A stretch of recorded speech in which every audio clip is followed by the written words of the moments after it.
Recordemos también que La Niña Emilia ha sido la serie con más premios India Catalina que ha tenido una obra de televisión y se llevó 13 estatuillas. Y además tiene 2 libros publicados, Martirio y su más reciente publicación, que es Sexy. Bienvenido, profesor Salgado. Hola, muchas gracias. Y bueno, gracias por la invitación a la Secretaría de Cultura del Cesar, al departamento también por abrir estos espacios. Yo creo que es un buen momento para empezar a pensar en todos estos jóvenes y todas estas personas talentosas y con curiosidad cinematográfica y audiovisual para que echemos hacia adelante y empecemos también a mostrar otra cara del departamento, otro público y otras producciones. Sí, señor. Es primera vez que en Valledupar se realiza algo parecido, así que estamos muy agradecidos con todos nuestros invitados por el tiempo que han dedicado a tener estas conversaciones con nosotros. Pero bueno, ya conocemos a Andrés como libretista, pero me gustaría preguntarle cómo te describes a ti mismo y qué prefieres, si escribir para televisión o escribir libros.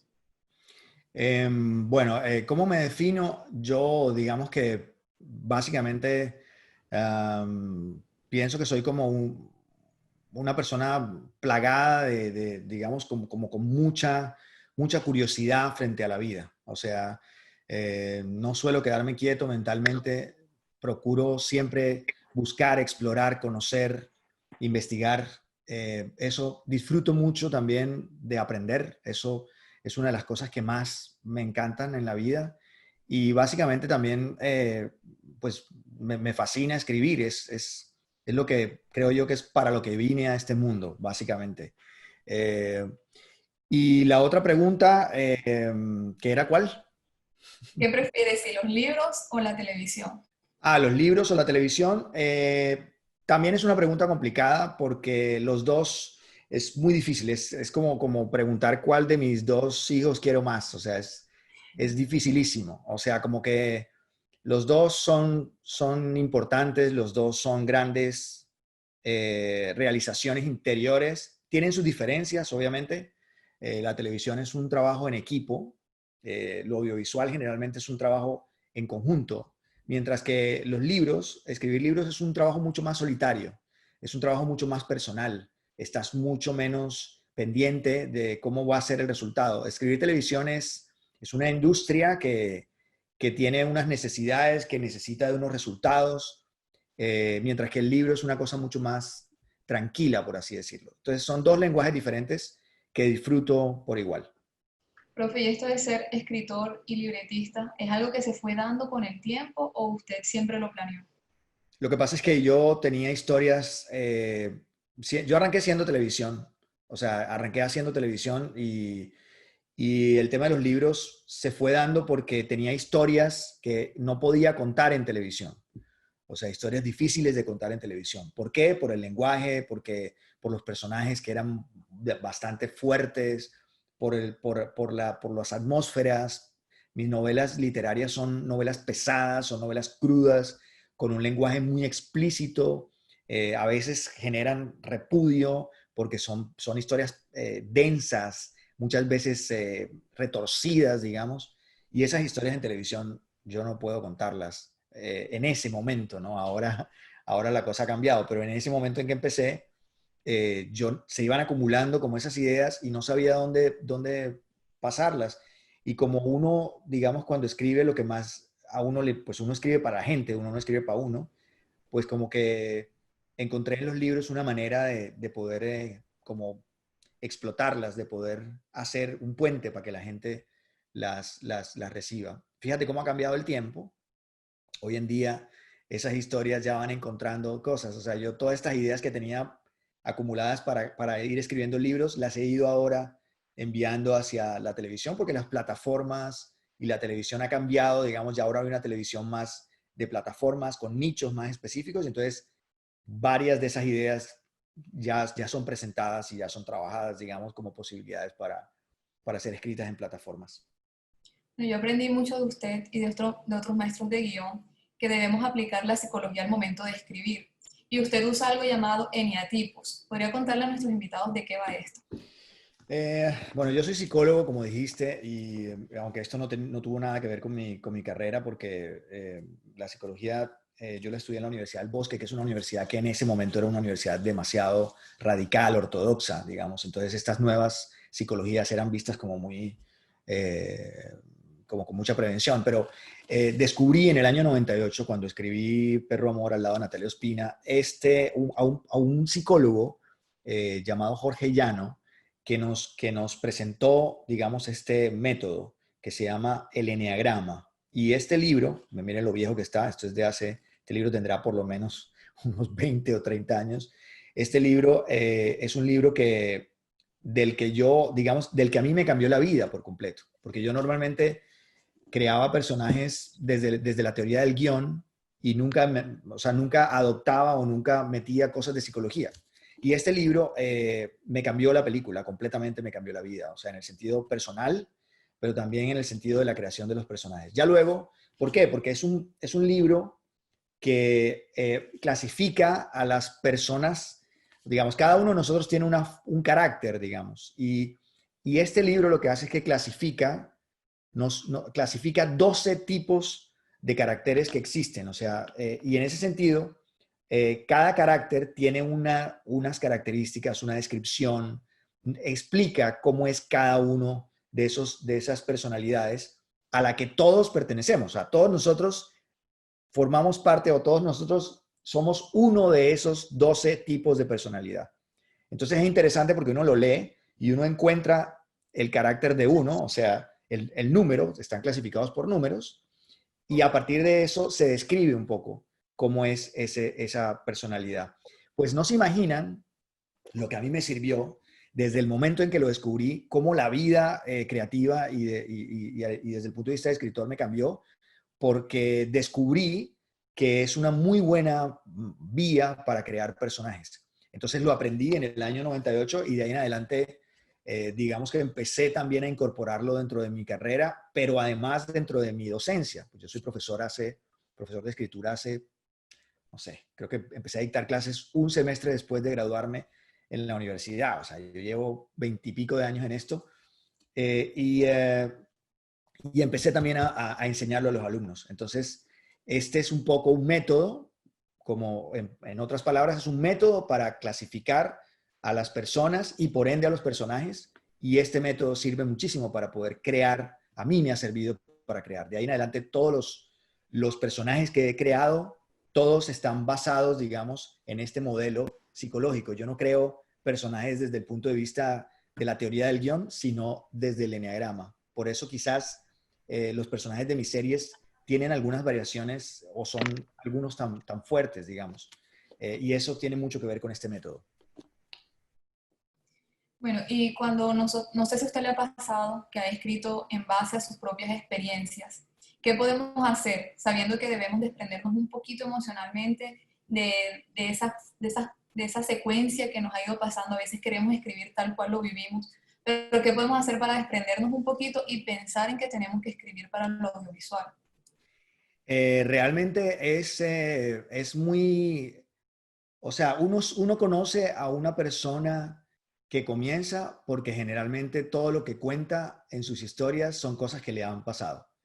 O sea, el escritor cuando comienza a escribir, casi siempre empieza a exorcizar sus propios fantasmas, sus propios miedos, sus propios deseos, sus propios temores, sus propias ilusiones. O sea, el escritor que comienza siempre comienza hablando de sí mismo. Es como que la escritura lo va exorcizando. ¿Has visto como esos personajes que están poseídos por el demonio, que llega el sacerdote y los... Exactamente, el sacerdote en este caso sería como el papel en blanco, digamos, como el ejercicio de escribir. Ahí van botando todo lo que tienen por dentro. Con el tiempo, ese egocentrismo que pasa también con los niños, ¿no? O sea, cuando alguien empieza algo, pues uno es como un niño, uno comienza a aprender, ¿no? Entonces, con el tiempo, cuando uno va creciendo, digamos, desde el punto de vista de la escritura, uno ya va olvidándose de uno y uno comienza a abrir un poco la mente a oír las historias de los demás, a entender un poco lo que pasa con el mundo, a hablar de la sociedad, de las cosas que pasan. Pero el escritor que comienza casi siempre arranca hablando de sí mismo, lo cual no está mal, pero muchas de esas historias a veces no son no son tan interesantes. O sea, uno se va dando cuenta de que la vida de uno tampoco es nada del otro mundo. La mía, por lo menos, mi vida personal es una vida muy aburrida, muy aburrida. Yo no tengo una vida para nada interesante. Mi vida es muy aburrida. O sea, no hago nada extraordinario. O sea, no tengo nada que sea absoluto. Entonces, digamos, en ese sentido, uno tiene que ser cada vez como muy consciente y creo que las historias que yo he contado normalmente son historias que le han pasado a los demás. En algunos momentos he hablado sobre cosas puntuales de mi vida, pero realmente no creo que valga la pena. Entonces yo creo que uno tiene que hacer como un ejercicio de entender que a veces es más importante fijarse en lo que hay alrededor. Alrededor sí que hay historias y sí que hay personajes interesantes. Y a veces lo que está bueno es de pronto como desprenderse de ese cordón umbilical, ¿no? Y como empezar a mirar más bien el mundo. Entonces, digamos que si puedo resumir algo es, dejemos de mirarnos tanto para adentro y empecemos a mirar qué pasa afuera, ¿no? Para empezar a contar cosas que están impresionantemente buenas. ¿Y con los libros le pasa lo mismo o esas sí son personales? No, fíjate que con los libros con los libros, o sea, yo lo que suelto son como pedazos y momentos, digamos, pero yo no suelo ser como muy no me gusta como exponerme, digamos, como esa cosa me parece que es dificilísimo. Y eso es una cosa como de personalidad, o sea, si tú miras mis redes sociales, eh, pues nunca encontrarás nada que tenga que ver ni con mi familia, ni con mis hijos, o sea, yo no tomo fotos, o sea, ahora por la pandemia, pero yo no solía hablar desde mi casa, pues ya, yo estoy aquí en mi casa, procuraba esconderlo todo porque me parece que la intimidad es algo que a mí me importa mucho, digamos, y no, yo no creo o sea, no me gusta eso, o sea, no sé cómo hacen las parejas o la gente que toma fotos desde su cama o recién levantados o toman fotos besándose con la pareja o en fiestas de la casa. Yo no estoy de acuerdo con eso. Me parece o de los hijos, algunas fotos de ecografías, o sea, unas cosas que uno dice, "Ah, por Dios, o sea, cosas tan íntimas y tan personales, tan de la felicidad de uno, exhibidas así, un niño de 2 años, de 3 años, que están haciendo el mundo puesto así en una foto, ese tipo de cosas yo no las entiendo. Me parece que son como sí, como una necesidad de tener que mostrarse y que yo no estoy de acuerdo. Para mí hay un pedazo de la vida que debe ser compartido en la intimidad, porque creo que es ahí donde está lo verdadero.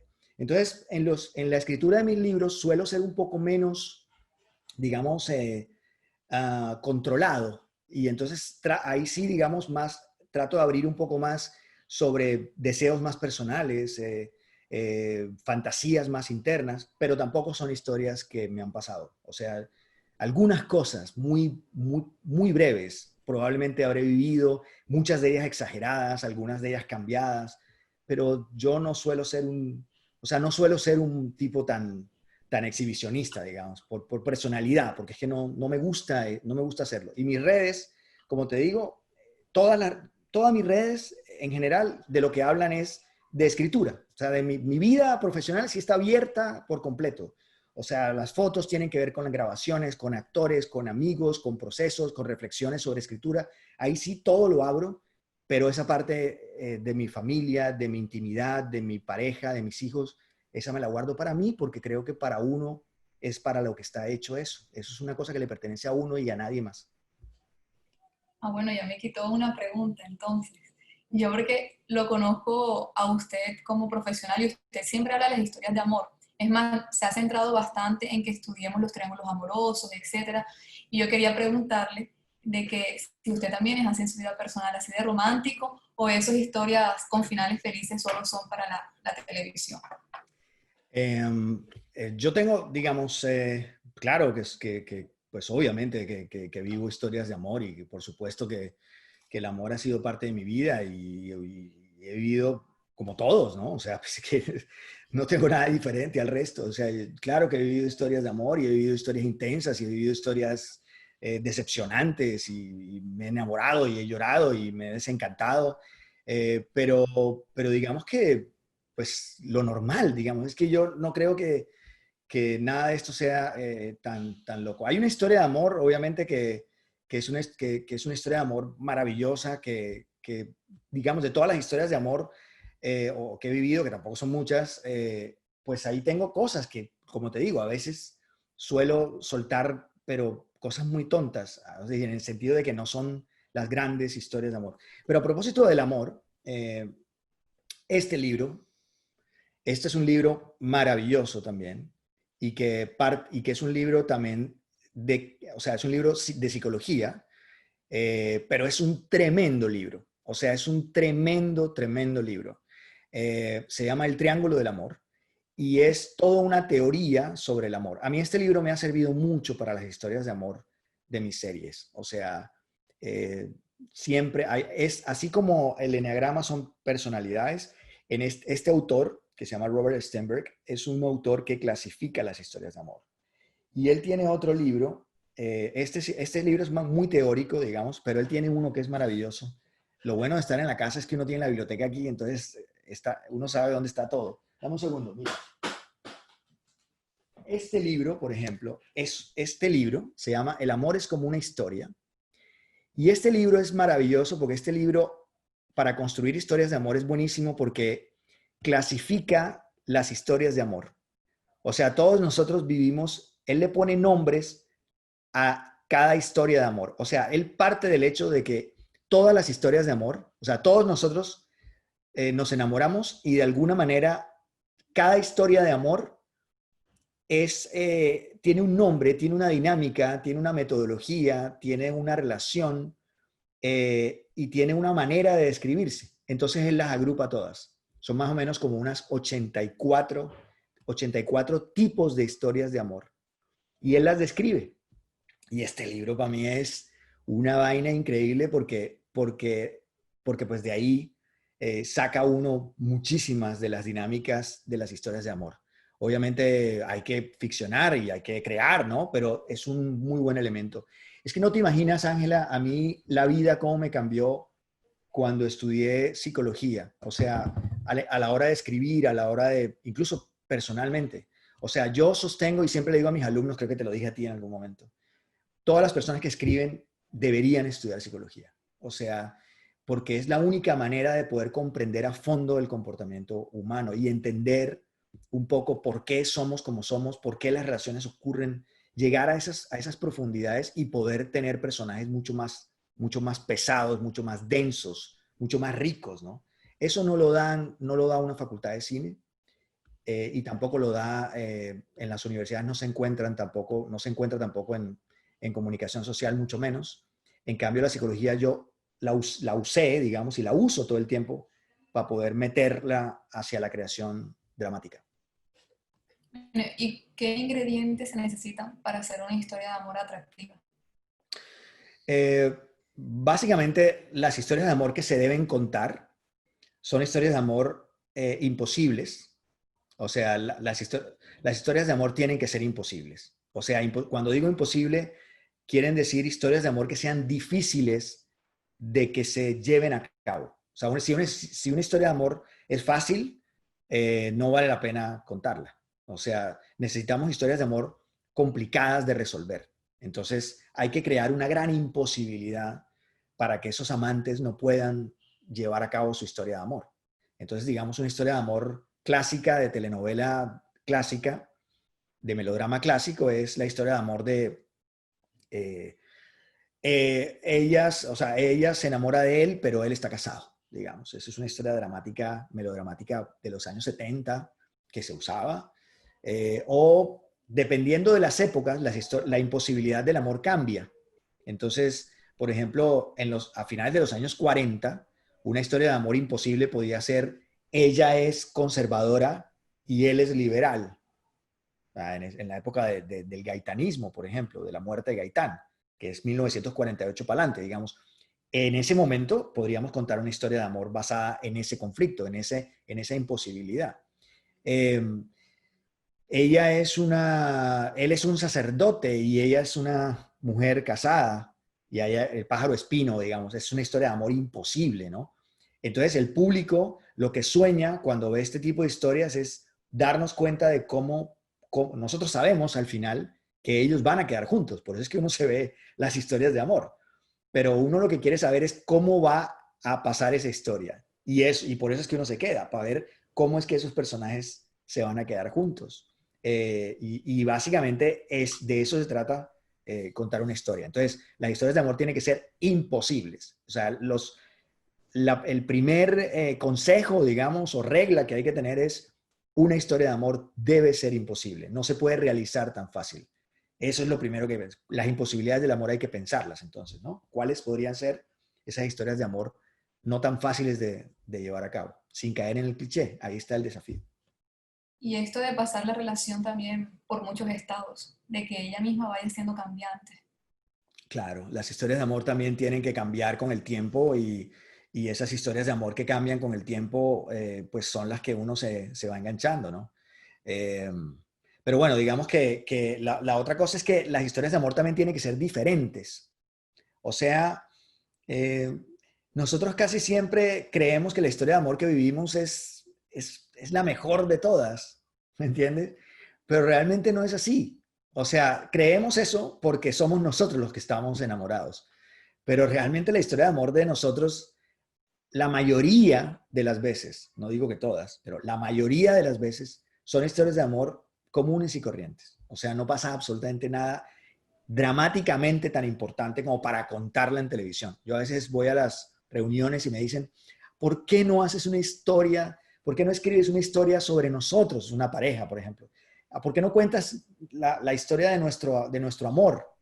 Y yo comienzo a preguntarles: bueno, y cuéntenme, ¿ustedes cómo se conocieron? No, y me empiezan a contar cosas que, que no tienen nada de extraordinario, ¿me entiendes? Todas las parejas se conocieron así, casi todas hicieron lo mismo, todas se enamoraron, no hubo problemas, sí, pelean y tal, pero no pasa nada más.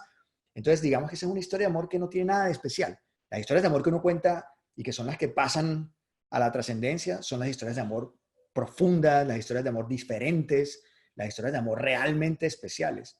Y no todas las historias son así. Bueno, ¿y cómo hacemos para llevar las historias a la pantalla? O sea, en el sentido de cómo hacemos para vender nuestro trabajo. Una de las grandes críticas que yo le hago a los estudiantes y a los creativos y a las personas que escriben es que muchos hacen maestrías en escritura, muchos hacen maestrías en producción, en dirección, muchos se dedican a estudiar cine y todo lo demás, pero las facultades de cine y en general la maestría y en general todo esto necesitan de una materia. O sea, el creativo también tiene que estudiar marketing, tiene que tener conocimientos de ventas, tiene que aprender a hablar en público, tiene que aprender a hacer relaciones sociales, tiene que aprender a saber vender un producto. Ahí se quedan muchas historias. Yo veo una cantidad de gente frustrada porque me dicen, o sea, ¿por qué esta historia no la puedo vender? Porque no la sabes vender, men. O sea, porque no la logras vender, porque no sabes vender, porque no eres experto en eso. Entonces, hay que aprender a vender las historias. Ese es el primer, digamos que, la primera necesidad que un creativo tiene que tener, y es: yo tengo que aprender a vender la historia. O sea, y muchos no saben ni siquiera exponerla. No saben hacer un pitch, por ejemplo. Un pitch es contar de qué se trata tu historia. Andrés, tengo una historia. A ver, cuéntamela. Y se demoran contándomela, o sea, llevan 10 minutos y eso que uno, digamos que soy profesor y uno les da tiempo para ver si... Y llevan 10 minutos y no me engancho, no me parece, o sea, y ellos saben que es una gran historia, pero no la saben exponer, no la saben contar. Y hay que aprender a venderla. Entonces, eso es lo primero. O sea, y si no lo puedes hacer, que eso es una cosa que también es importante, si sientes que no eres hábil para eso, tú tienes que buscar gente, que los hay, o sea, representantes, que los hay, que pueden moverte tus historias. Obviamente ahí vas a tener que dar un porcentaje y, o sea, ellos no lo van a hacer gratis, pero obviamente lo que digo es que si tú no sabes hacerlo, es importante que dejes que otras personas lo muevan el producto, te presenten, te contacten, sí, accedan a lugares que tú no puedes acceder, pero eso te lleva también a una consecuencia, que es: no toda la plata te va a quedar para ti. Y la otra cosa es saber exactamente a quién le tienes que mostrar la historia, porque todos tenemos una historia, pero realmente no sabemos exactamente cómo a quién se la muestro. ¿Yo qué hago con esto? ¿Cómo demonios lo muevo? ¿A quién carajo se la muestro? Hay que conocer el negocio. Y aquí viene un jalón de orejas durísimo que yo siempre les hago a los estudiantes y es, sigan, las redes sociales están ahí y muchas veces son muy mal aprovechadas. O sea, nuestras redes sociales son una ventana para mostrar nuestro trabajo. Y a veces las usamos para mostrar la ecografía del sobrinito. O sea, ¿qué ganamos con eso? Entonces, hay que saber usar bien las redes también para vendernos como producto. Yo cuando busco un director de fotografía, por ejemplo, ahorita hace poco me encontré con una alumna eh, que a mí me encanta y yo no sabía cuántas cosas hermosas hacía y es una fotógrafa, pero impresionante, de hecho, una gran fotógrafa. Ella utiliza muy bien sus redes sociales. Las redes sociales de ella es concentrado en la fotografía. Yo, que escribo, mis redes sociales todas giran en torno a la escritura. Entonces, ¿qué pasa con eso? Bueno, en mi caso, digamos, ya no, porque yo tengo ya un nombre y ya hay una cosa mucho más, pero la gente que comienza, hombre, muestre lo que hace. O sea, la gente dice que no me llaman, nadie me busca. Yo no, ¿cómo hago? Pues si lo único que hace es estar mostrando fotos, por ejemplo, fotos de las rumbas, fotos mostrando la lengua, fotos tirando besos, fotos haciendo bobadas, ¿uno cómo va a saber que tú escribes o que tú eres? Yo a veces digo, qué bueno conseguir gente y busco. ¿Cómo busco? Pues depende de las redes. Entonces, también ese es un segundo punto. Dale un sentido a las redes que hable de tu trabajo. A mí no me interesa si tú tienes un sobrinito que se toma la sopa. A mí no me interesa si tú tienes si tú sales corriendo en la mañana no, a mí no me interesa eso. No me interesa tu vida, me interesa tu trabajo. Y es absurdo cómo se usan las redes para contar algo que, y ahí se desperdicia, nadie va a hablar por ti. Ese sería como el segundo punto. Y lo tercero, pues obviamente la técnica, o sea, saber contarlo, saber utilizar la teoría del guión y aprender de los que saben. Y la otra cosa es consumir mucho, mucha teoría, muchos libros, mucho cine, mucha televisión. Hay que ver cómo lo hacen los otros para estar al día de lo que viene, ¿no? Esos serían como los tres puntos claros. Bueno, entonces nosotros sabemos que usted, profe, tiene un compromiso, así que en este momento queda abierto el chat para que la gente pueda hacer preguntas. Mientras van escribiendo, yo le voy a hacer unas preguntas a cuello corto, como decimos acá, de breve respuesta. Y la primera es, tres películas o series que deberíamos ver antes de morir. Bueno, tres películas es difícil, pero las que se me vienen a la cabeza, digamos, mi película favorita, o sea, durante muchos años, y es como algo que tengo muy metido en mi alma, es El Resplandor de Stephen King, digamos, me parece es una película que a mí siempre la veo y la vuelvo a ver y le vuelvo a encontrar otros significados. Bueno, hay un tema también muy personal ahí, digamos. Nicholson es no, no suelo hablarlo, pero Nicholson es un tipo que físicamente se parecía mucho a mi padre, entonces siempre siento que es como si lo estuviera viendo, entonces también hay una cosa muy emocional ahí. Hay otra de Antonioni que me encanta, que se llama El Pasajero, es una película que también es fuertísimo, y una más reciente que a mí me dejó realmente enganchadísimo, es una película que se llama La Invitación.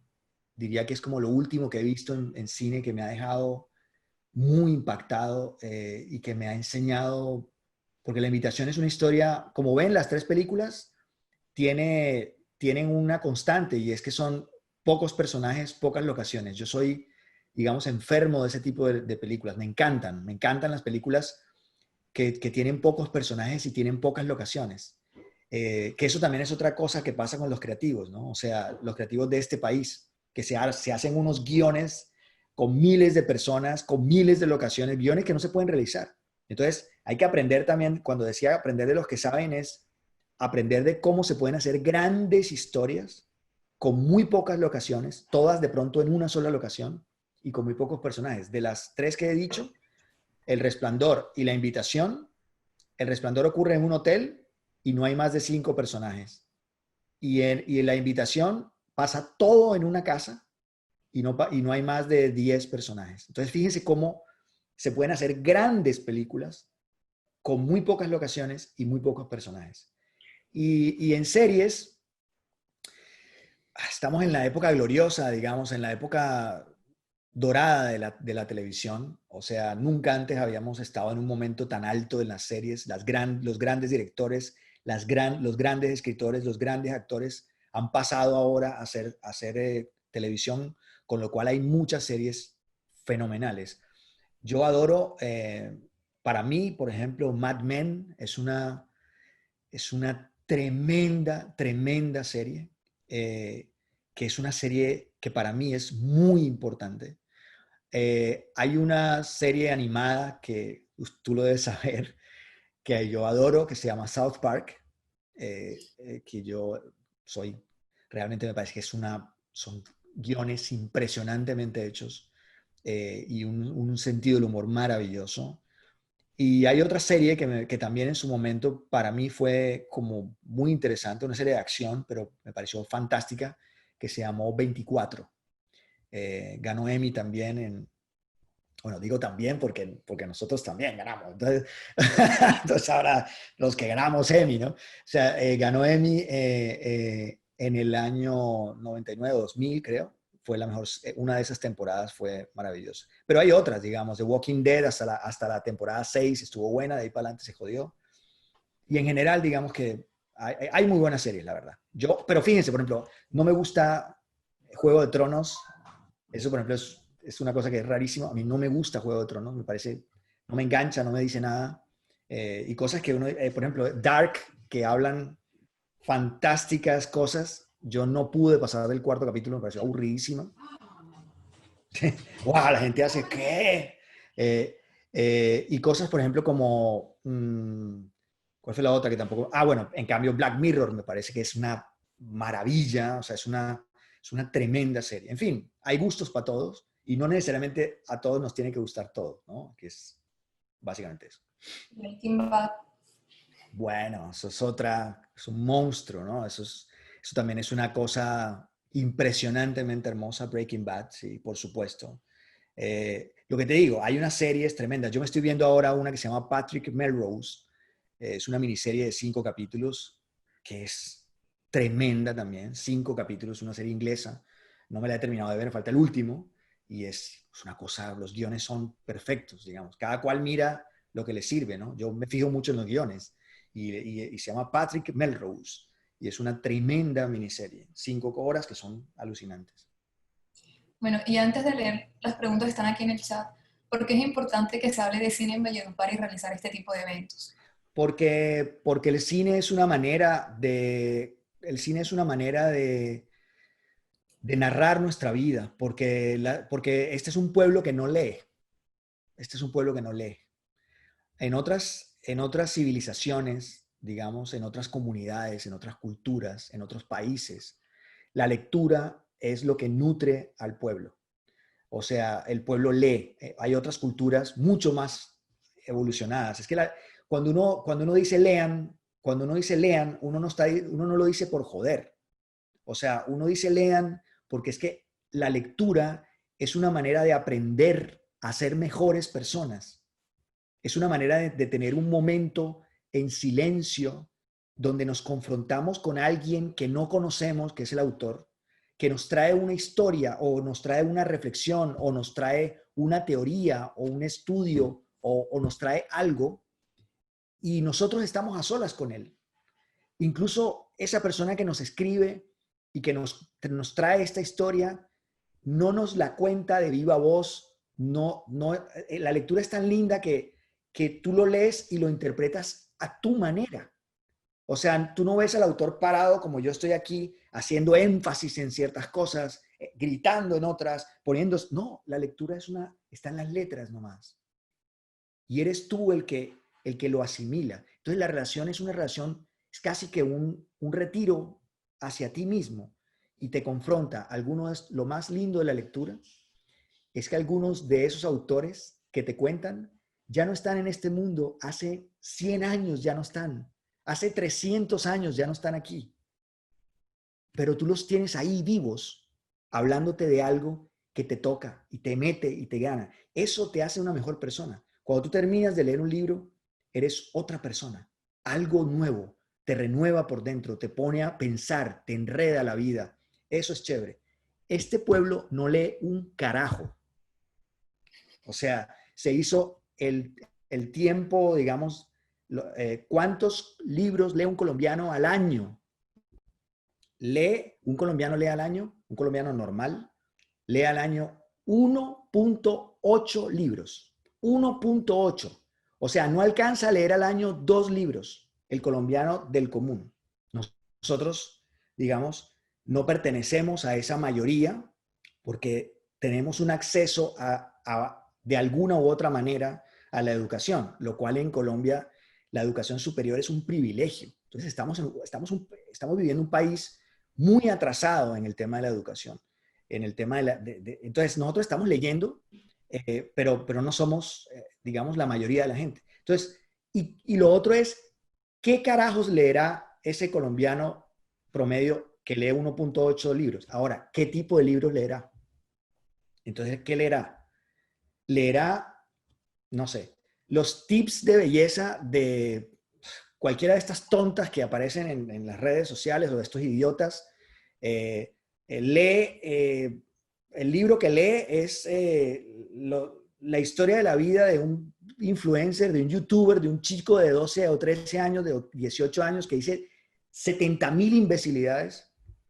Entonces, la calidad de la lectura tampoco es tan alta, porque si uno dijera, no, es que el colombiano, los tipos de libros que lee el colombiano son, no sé, o sea, el colombiano lee una cosa como esta, o el colombiano lee, no sé, las obras clásicas de la literatura, uno dice, bueno, está bien, ¿no? Pero se leen unas cosas que son realmente banales y estúpidas. Y en ese sentido, la televisión y el cine es lo que reemplaza esa literatura que no se lee. Nosotros somos un país que todo lo que hemos aprendido, digamos, nuestro recurso cultural se absorbe a partir de la televisión y a partir del cine. Esos son los instrumentos o los medios que han reemplazado a la literatura. Entonces, el colombiano aprendió a vivir con historias como la de Don Chinche, el colombiano aprendió cosas del Chavo del Ocho, el colombiano aprende cosas incluso de dejémonos de vainas, el colombiano aprende cosas, el colombiano aprendió mucho sobre la familia con padres e hijos. Esos son nuestros maestros del colombiano promedio. Esos son los mensajes y esas son las clases que el colombiano que no accede a esta información tiene. O sea, un colombiano se educa con padres e hijos el mediodía y se educaron con padres e hijos. Un colombiano se divierte con sábados felices. Un colombiano aprende del humor con sábados felices. Entonces, son cosas que necesitamos empezar a cambiar y a través de historias diferentes podemos cambiar cosas. La niña Emilia, yo quisiera hablar, Ángela, una cosita sobre el tema de la niña Emilia. ¿Cuál fue el gran logro de la niña Emilia? Es muy cabrón hablar de las cosas de uno, pero es importante el ejemplo. Antes de la niña Emilia, a nosotros los costeños, o sea, la gente o los escritores hablaban de nosotros los costeños como si fuéramos unos manes. O sea, tenía el costeño que contaban desde Bogotá, era un costeño completamente diferente de lo que nosotros éramos. O sea, hablaban distinto, se movían distinto. ¿Cuándo tú has visto que los costeños andamos por la calle con un poco de camiseta floreada o sea, esa vaina, un sombrero y hablando todo el tiempo, ¡hey, Kevin, man! O sea, ¿de dónde tú sacas eso? Eran unos personajes que uno decía, nosotros no somos así. O sea, no somos todo el tiempo así, ni somos todos así. Entonces nos pintaban como si fuéramos unos payasos, unos... ¿Cuál es la diferencia con la niña Emilia? La diferencia con la niña Emilia es que por primera vez la costeñidad, o sea, nuestro Caribe, se contó como somos nosotros. A mí me escribían todos los días, y todavía lo hacen, y me dicen, o sea, Andrés, por primera vez yo sentí con una serie costeña que nosotros sí somos así. O sea, por primera vez nos vimos. John Narváez, un actor digamos, de cine, me contó que un profesor de la facultad en Cartagena, la Universidad de Cartagena, no me acuerdo qué facultad, dijo que con la niña Emilia, la Costa se tomó una selfie. Y me pareció de la frase más linda que me pudieron haber dicho. Es como un piropo. O sea, porque creo que sí nos reflejamos ahí. Entonces, ¿qué necesitamos? Necesitamos cambiar el discurso con nuestras historias. Necesitamos contar otras cosas, mostrar la cara que verdaderamente somos. Y por eso es tan importante que la expresión audiovisual se haga, sobre todo en un departamento donde todo el tiempo el vallenato está opacándolo. No quiere decir que el vallenato esté malo, porque ese es el producto de la región. Pero lo que digo es que hay otras cosas. Es la misma cosa que pasa con Barranquilla. O sea, nosotros no somos solamente carnaval. Y esa ha sido mi pelea todo el tiempo. Somos más que un carnaval. Y eso me parece que es importante que Valledupar y el Cesar también lo comprendan, ¿no? Y con todo esto que usted nos ha dicho, es notable que tenemos también un compromiso como realizadores de qué es lo que estamos haciendo para los demás. Aquí hay muchas preguntas, profe. Una de ellas es que si ha escrito o pensado escribir para cine. Hombre, me han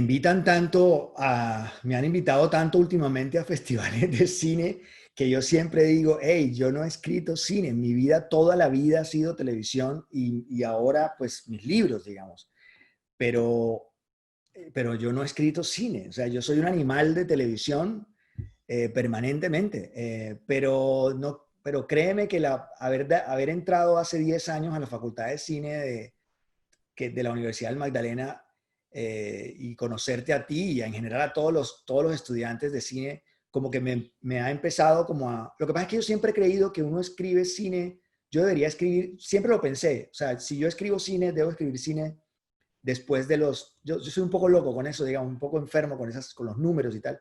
Y yo, no, si yo escribo cine, yo debo escribir cine ya cuando esté un poco más maduro, digamos. Entonces lo pensé, dije, de pronto empezaré a escribir cine por ahí como después de los 60 años, que tenga realmente grandes historias y que sepa mucho, ¿no? Pero probablemente la cosa se va a adelantar porque creo que me he ido contagiando un poco con eso, pero no conozco el lenguaje y tengo una leve sensación de que el cine es perder plata y ahí sí te digo que no me gusta perder plata, o sea, yo soy un tipo que le encanta el dinero, no sé, no encuentro el sentido de la gente que hace cine y queda debiendo 400 millones de pesos o pierden 100 millones. Al contrario, a mí me gusta ganar. Por eso creo que escribo televisión, porque me gusta realmente vivir bien. Pero bueno, Hay no que lo tener descarto. ¿Ah? las series que hay que tenerla clara. Aquí preguntan, ¿son las series el nuevo cine? Sí, sí. No sé si el nuevo cine, pero sí creo que es una... Sí creo que las series de hoy en día están mucho mejor que muchas películas, sobre todo Hollywood, o sea, el cine de Hollywood, digamos, de masas, o sea, el cine comercial de Hollywood, yo creo que se quedó en los efectos especiales. O sea, creo que el cine que se quedó en Hollywood, ya en Hollywood es muy difícil en Hollywood encontrar una buena película, es muy difícil. Las mejores películas son definitivamente el cine independiente y el cine de otros países. Pero Hollywood, digamos, ha decaído profundamente y son muy contadas las buenas películas. Las series, en cambio, es muy jodido, es al revés, es muy jodido encontrar una serie mala, sobre todo porque las series tienen algo que es que están explorando también el lenguaje cinematográfico. El cine en Hollywood se quedó solamente para mostrar los efectos especiales y para mostrar las maravillas de las computadoras y las graficaciones y todo ese tipo de tecnología, pero el cine como Hollywood de las grandes historias son muy contadas, o sea, quedará Tarantino por ahí, Clint Eastwood, en fin, pero son muy contados, la verdad. Bueno, profe, vamos a cerrar con dos preguntas. Si escribieras cine, nos pregunta Rafa, ¿escribirías un drama, terror o ciencia ficción? Eh, yo adoro el terror.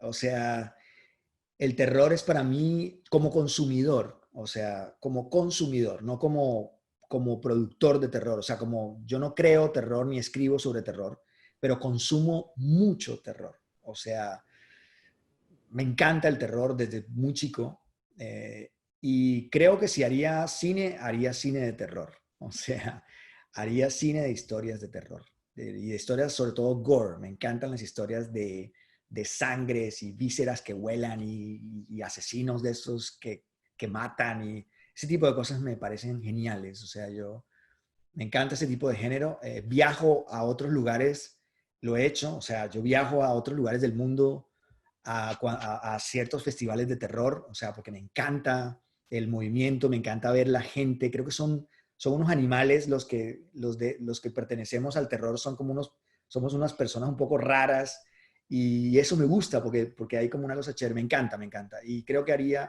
si haría una historia de terror y una historia de terror de pronto enredada con la violencia, por ejemplo, con la violencia del país. Me parecería algo interesante.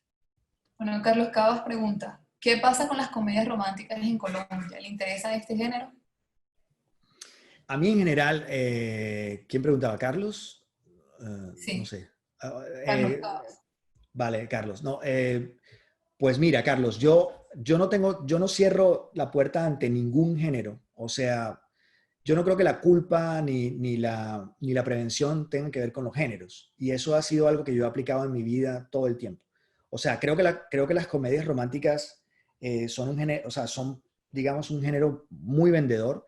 Las telenovelas actuales, o sea, sobre todo las telenovelas colombianas, son un poco eso. O sea, son un poco una comedia romántica. O sea, yo creo que la telenovela colombiana es en buena parte eso. Y es un género que en Colombia tampoco está explorado en el cine.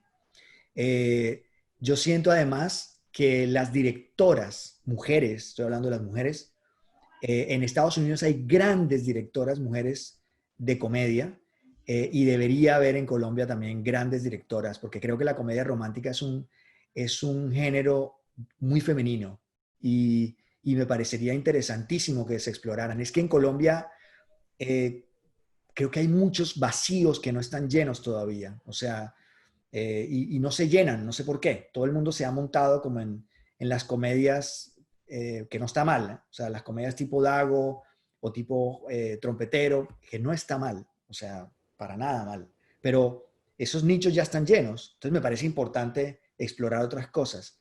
Yo no puedo entender tampoco cómo grandes regiones como las de ustedes, o sea, un cachaco que está viendo esta vaina dirá, eche, pero ¿cómo así que un barranquillero está hablando de Valledupar como esa región? Es que los costeños no somos todos iguales, las regiones son muy diferentes y el cachaco muchas veces no logra entender esa vaina. Para ellos, todo lo que salga de Bogotá es tierra caliente, ¿no? Y tierra caliente es todo. Y no, hay una cantidad de esa tierra caliente, como ellos llaman, que tiene grandes contrastes. Yo no puedo entender cómo en, en una región como la de ustedes, no haya grandes contadores de historias, sino que todo se lo han dejado a la música, ¿no? Y a Escalona y a todos estos que han contado las historias por ustedes. Pero creo que ya el viejo Escalona ya contó lo que tenía que contar y el viejo Escalona contó cosas muy viejas. Ya es hora de que alguien empiece a narrar las historias de este Cesar diferente, de este Valledupar diferente. Yo creo que eso es muy importante.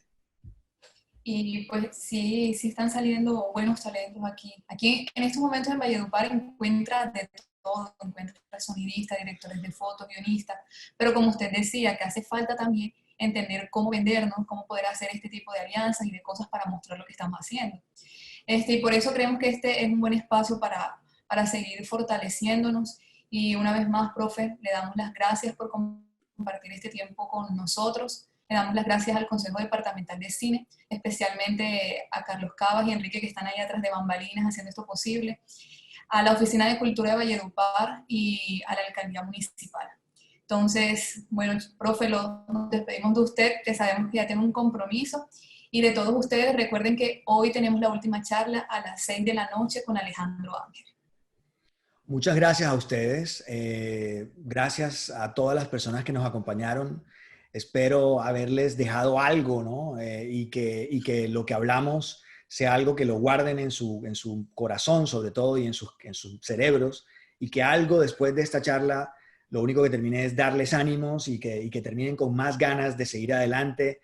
Comenzar es muy difícil, sobre todo con tanta competencia, y creo que es importante sentarse a revisar qué es lo que estamos haciendo, cómo nos estamos vendiendo y cuáles son los pasos que tenemos que dar. Ahí yo tengo mis redes sociales, que también es importante, siempre me mantengo con ustedes en contacto. Está el canal de escritura que yo tengo en YouTube, que es Asalto71.